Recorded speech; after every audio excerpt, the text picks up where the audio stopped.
Luto tayo ng sinigang na baboy na may with gabi. Sa siyempre, haluan ko ng original na sampalok. Para mas masarap kasi pag original siya. Hindi pa na powder, mas masarap ang lasa. Yan o, para maglapot siya.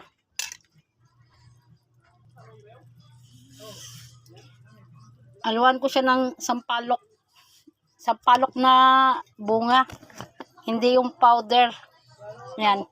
Ilagay natin siya sa kumukulong sabaw para total naugasan ko naman yan siya ng mabuti bago ko ilagay dyan.